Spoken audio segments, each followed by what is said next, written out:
Welcome to the NABS podcast. NABS is the support organisation for those working in advertising, marketing and media. I'm your host, Louise Stodie. Each week I'll be chatting with someone from our industry to find out how they support themselves and those around them through challenging times as well as the day-to-day. And it's all to help you support your own mental wellness. I can't wait to start chatting. This week our guest is Amy Kean.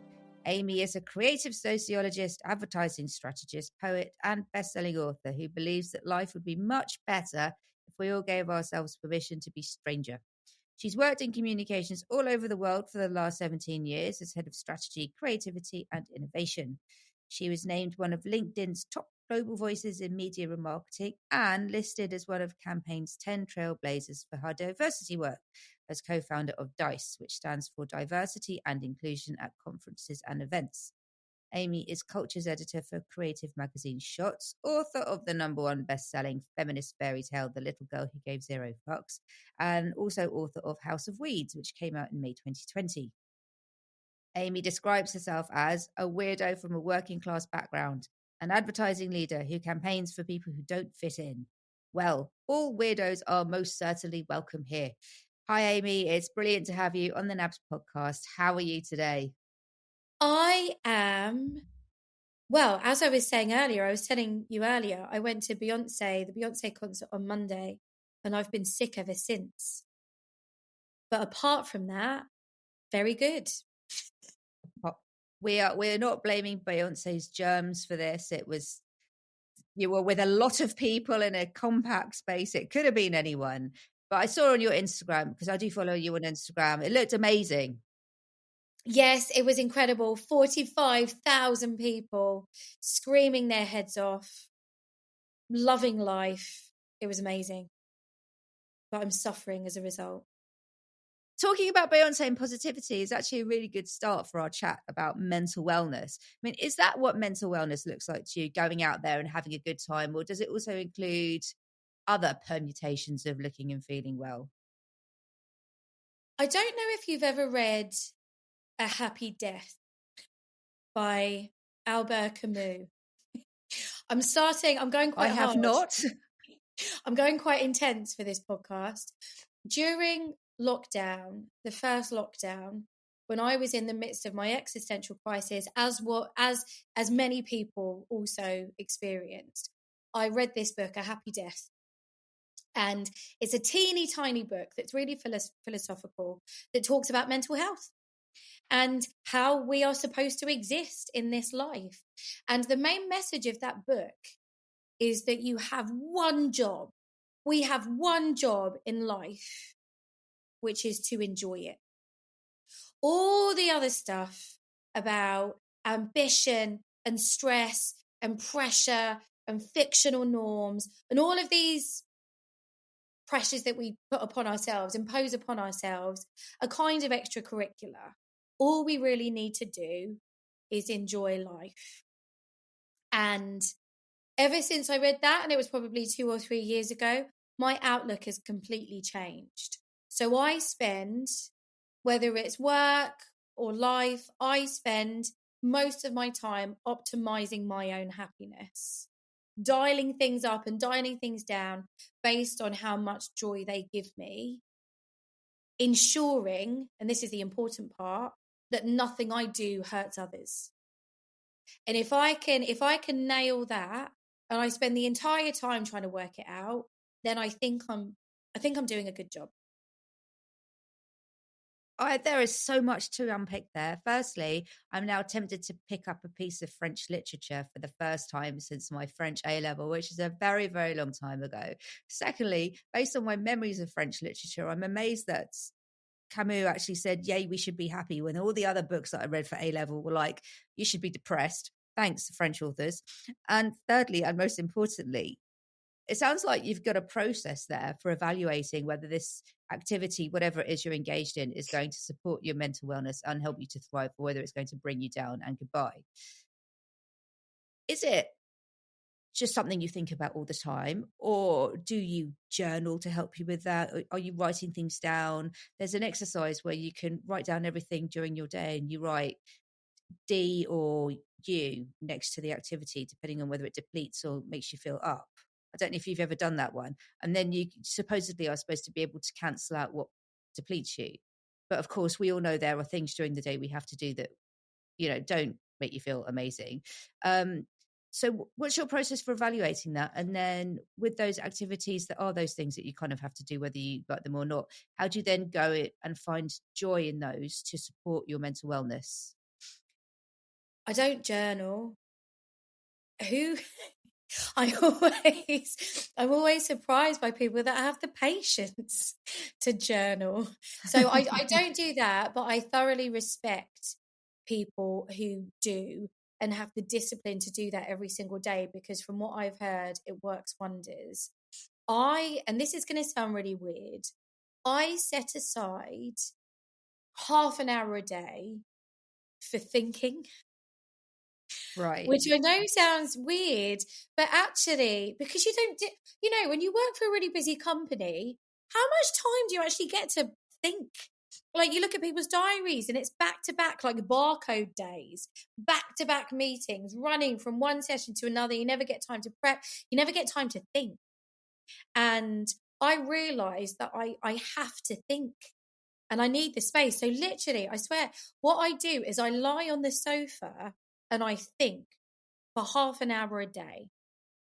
And I'll think about how I'm feeling, and I'll think about maybe things that have made me a bit angry and things that I'm excited about. And I'll think about my achievements, and I'll try and think of some creative things I can do, because I love doing creative things.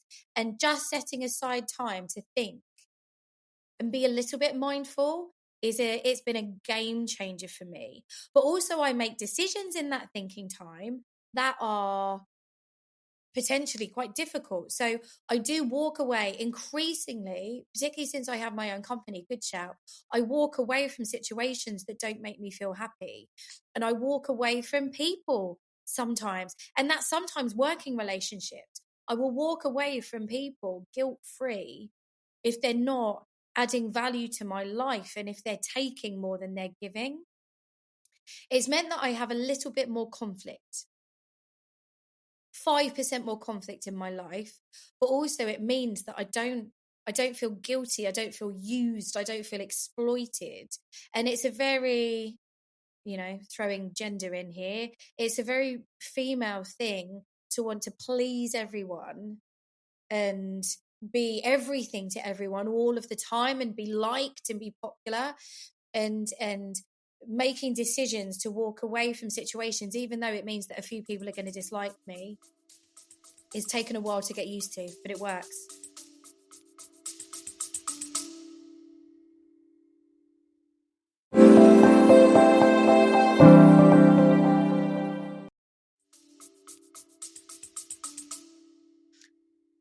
But then I would say, having followed you on LinkedIn for longer than those 2 years, that you actually have quite a strong and long track record in not being a people pleaser, but actually speaking out against any injustices, specifically around gender imbalance in the industry. Like, you're really well known as someone who speaks out.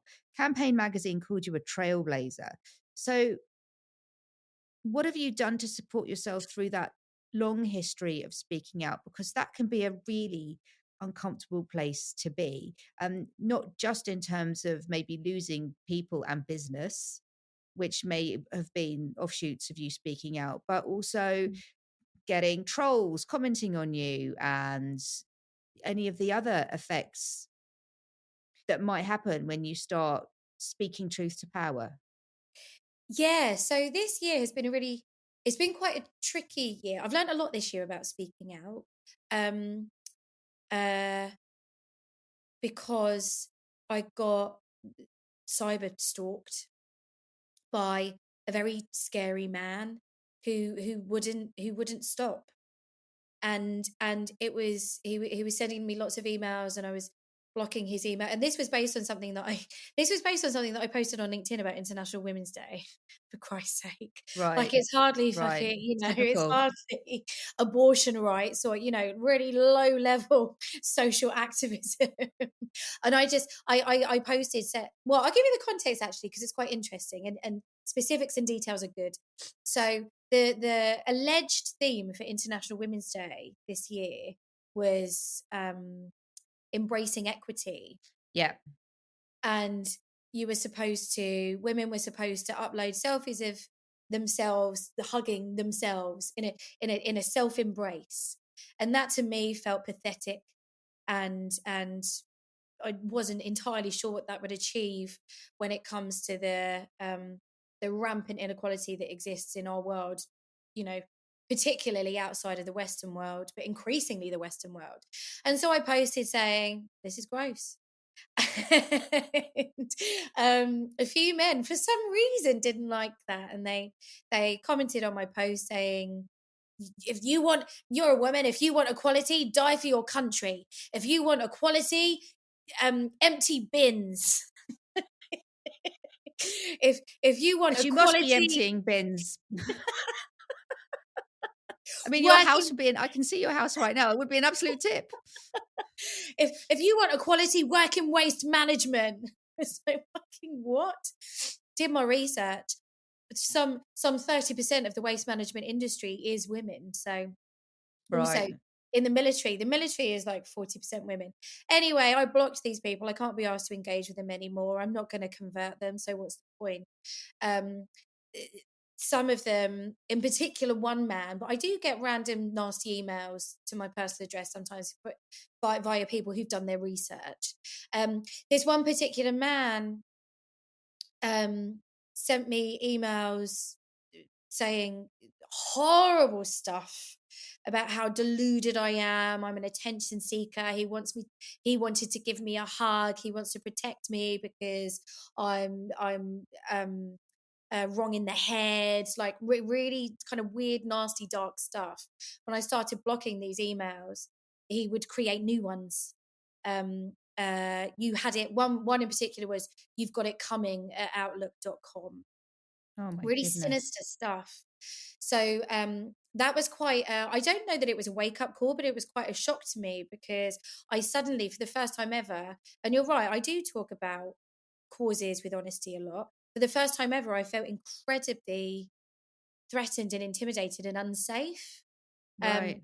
Particularly when this one particular guy had found like every single email I'd ever had, every single email address I'd ever had, and emailed them all.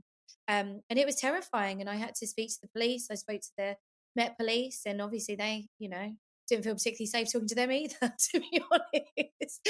But they actually they sorted it out very quickly, and I've never heard from this man again. Oh, good. But a situation like that, all of a sudden, you realize that some people are incredibly angry and want to do harm just because you're speaking out about an important subject. And to answer your question, so to conclude, the only thing that it's possible to do in those situations is disassociate yourself from the stress and the vitriol. So the one good thing about that situation is I don't care anymore. I don't care if people are mean. It says more about them than it does about me. It does, absolutely. But And I'm interesting. really sorry to hear that you went through all of that. It was scary because I was getting emails at 11 o'clock at night, midnight. You don't know who this, I don't really know who this, I actually know who he is. But you don't know if he's drinking, you don't know if he found my address. Like it's, I live on my own. So Mm. it's, oh God, that's a shout out to everyone else who wants to stalk Yeah, me. you just open up some more doors there. It takes so much strength to go through that and then be able to disassociate yourself.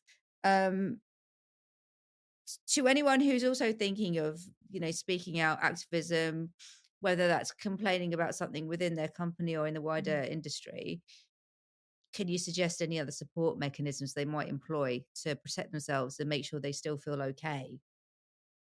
um a lot of people, so the company that I run, Good Shout, helps people find their voice and use their voice in their industry or within their organization. And lots of people say to me, "Oh, I don't want to put myself out there because I'm worried about saying the wrong thing, I'm worried about being cancelled." And I always say to those people, I always say exactly the same thing. Well, do you actually really believe in what you're saying? Because if your views are watertight and they have substance, and you will absolutely defend those views to the end, and you've thought about all the different ways that people might challenge you, then you're kind of okay. Problem is, way too many people, particularly in social media these days, are far too flippant with their views. So Mm. they think they have a view because they've seen a piece of content that made them angry. They think they have a view, but actually they don't have enough substance to back it up. If you yeah, sorry, you were gonna. Well, so is that what the core is? Is that what the core is of bravery? Because in your excellently titled book, The Little Girl Who Gave Zero Fucks, Mm, we read the story of a little girl who decides to change the world by keeping her fucks in her basket instead of giving them away. yeah. So, for anyone who hasn't read the book, and you really should, instead of giving someone a fuck if they say to you, "I don't like your dress," or "You spoke out too much," you just keep the fuck in your basket. You don't care. You don't care. People can say what they want. But is that a consequence of just being solid in your belief rather than having Mm. to acquire any other characteristics? Yeah, I feel like I'm being really intense in this podcast, but I feel like I should. But it's about mental health, and what's its Yeah, most this intense category? we're about intense here. If you can't be intense here, where Yeah, else can you be intense? fuck it. Let's just, if we can end light, then great. We'll see what we can do. It's got to be a long road.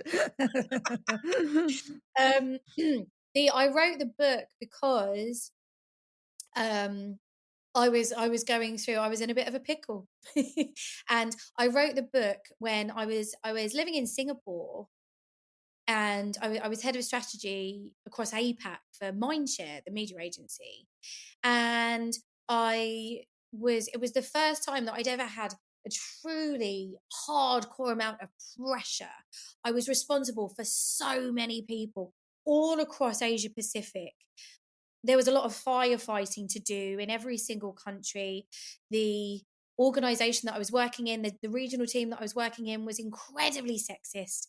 I was one of the only women in the leadership team. It was a hard time.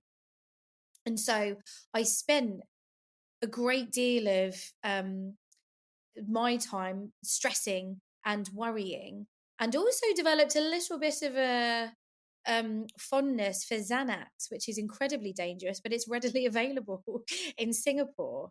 It literally just, I mean, I don't recommend anyone ever takes it, but it calms you down instantly. Right, but don't Um, take it. don't ever, ever, ever take it. It's probably one of the most addictive forms of low level drug there is. Anyway, so the only thing I could think to do to actually rectify that situation was to write something for myself, to convince myself that actually it doesn't matter how much you worry, that will not improve this situation. Giving other people the power to stress you out and upset you because of their words or their behavior is only hurting you. Yeah, so And true. so, yeah, so I wrote that honestly, and I know it sounds really convenient, but I wrote the book as a form of self-help for myself. And then realized that actually it probably would help a bunch of other people as well. Yeah, I think it will. Did it help you? Oh my God, yes. Because the thing is, when you put yourself out there and you say zero fucks, don't give any fucks, you kind of have to live by Yeah, it. you put it out there now. No fuckery. Yeah, so I have no choice. So what happens if we flip it round? Maybe you're a manager listening to this, and you've Mm, got someone in your team who has decided to give no fucks, and you as a yeah, manager are used to, let's say, more subordinate behavior. You're certainly yeah. not used to people speaking out. What's a really good way to react to and support what we would see as that bravery? That's such a good question, because I feel like this is something that a lot of managers are grappling with at the moment, particularly with women in their team who are suddenly finding their voice, which is, it's a trend and it's bloody brilliant.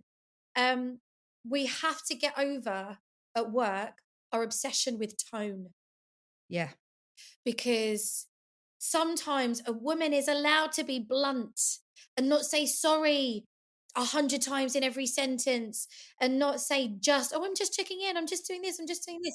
Being apologetic for asking people to do their jobs. this is what managers really have to get to grips with. Just because you don't like the way that a woman is saying something, it doesn't mean that she's saying it wrong.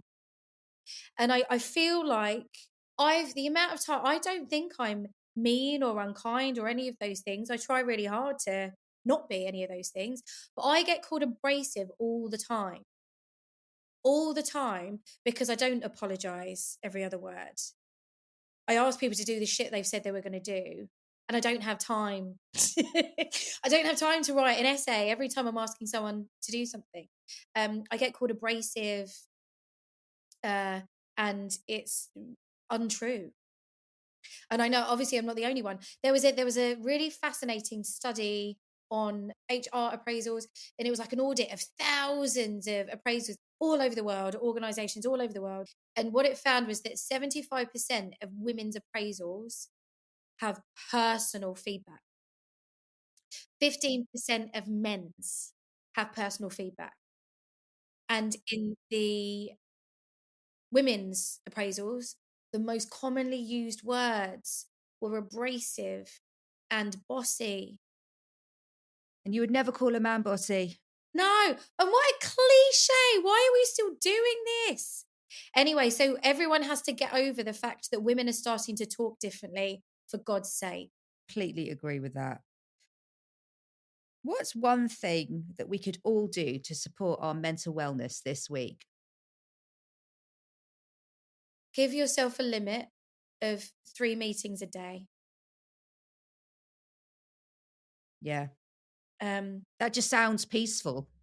Yeah, God, yeah. I'll do like max 3, maybe 4. You need time to think.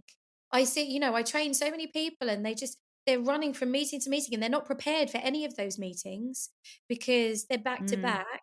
It's a shitty way to live. And if you are a leader in an organization that's insisting on your staff having back to back meetings, you're doing it wrong. You're really doing it wrong. This shouldn't be a revelation because we're in a creative industry. And in order to be creative, you need to have time to think, not necessarily at your desk. There's going to be a walking meeting revolution. We do a bit of that at NABS, and I have to say, it works really well.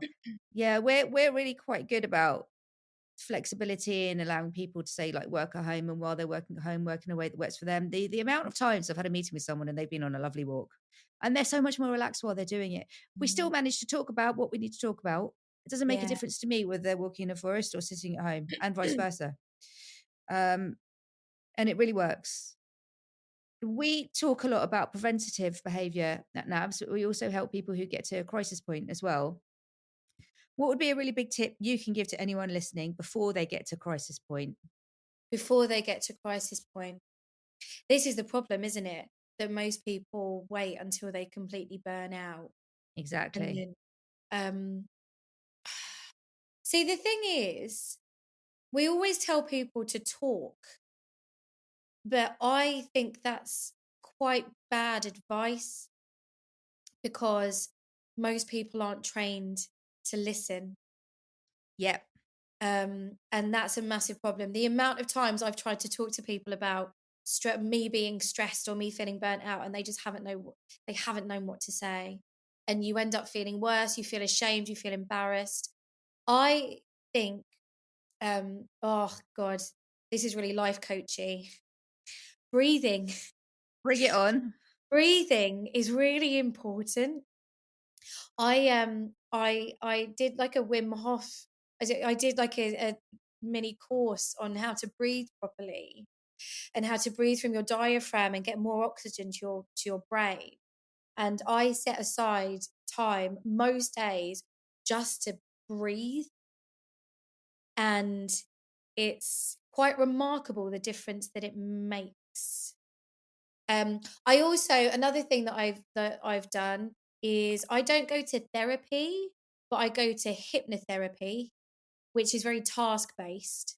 So if I'm ever feeling like if ever I can feel stress coming, or if there's a particular situation that I'm finding quite daunting, I'll go to hypnotherapy, and there's various tools that you can use to really mindfully deal with it. And my hypnotherapist said, don't ever wait until you're desperate. Like, look after yourself and make sure that therapy or hypnotherapy or anything that you're using is almost preventative. So that's my 2 things. It's such good advice. I've been to a number of NAB sessions where the facilitator has talked about the importance of breathing. And with Yeah, the hypnotherapy point, it's about identifying what might work for you. So if you yeah, know that you're going to respond to a more practical task-based modality, then that's what you go towards. yeah. Which leads me on to our last question. I can't believe it. It's been such a good discussion. What's a lesson you've learned about how to support yourself? I have learned, and this is, am I allowed to swear? Oh no, we've been talking about Yeah, zero I mean, fucks, you've haven't we? Of listen, course. ask me at the end of the podcast after you said fuck about a million times. Let's Sure. say the C word. No, I'm joking. I won't. No. Just launch into it. I have learnt, and this is hard and it's an ongoing job.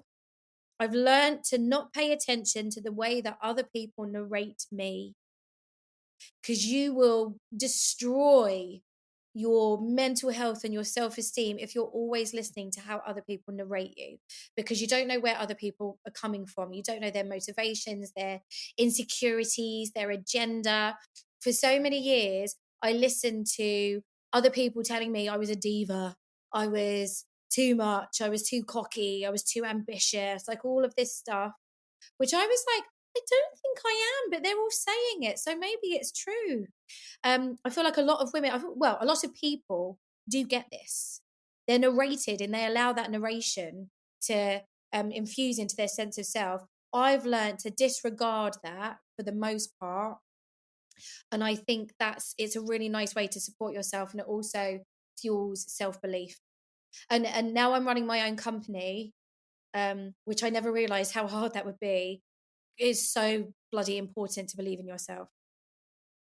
I feel like that message should be laminated and given to every teenager, because if you knew Oh, that at the onset of your adolescence, then your teenage years could be markedly different and form a really healthy foundation for the rest of your life. If you didn't receive that message as a teenager, I certainly didn't, then I hope you can take it on board now. That it's just a really brilliant, pertinent note on which to end, Amy. It has been really fun and really insightful chatting with you today. What's the website of the Good Shout Company? goodshoutcommunity.com. Amy, you've been marvelous. And if you want any support on an ongoing basis before you get to crisis point, that's absolutely what we're here for, as well as helping you if you are at that crisis point. Just head to our website, nabs.org.uk. You can find out about all of our support services, many of which are free because we are a charity. That website again is nabs.org.uk. Until then, thank you again, Amy. You have been absolutely splendid, and thank you to you for listening.